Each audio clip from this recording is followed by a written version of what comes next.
तर हे आहे माझं कॅप्सिकमचं प्लांट.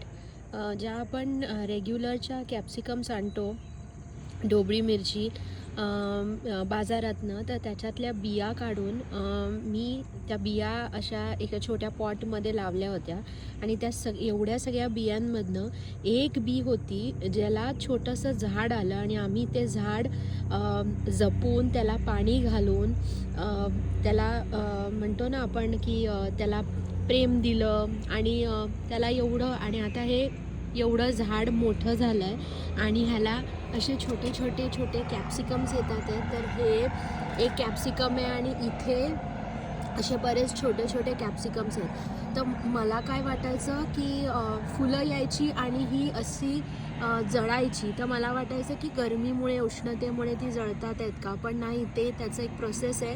कारण आता हे पण जे आले आहेत कॅप्सिकम, ते असं म्हणजे फूल येऊन त्याचं जळून मग त्याला असे म्हणजे कॅप्सिकम्स तयार झाले. तर असं खूप छान वाटतं आहे मला की एका छोट्याशा बियामधनं हे एवढं छान कॅप्सिकमचं झाड आलं आहे. आणि वी आर एक्सायटेड आता की कधी आम्ही हे कॅप्सिकम स्वतः लावलेलं काढून आम्ही ते खाऊ. पण असं बघायलाही खूप छान वाटतं.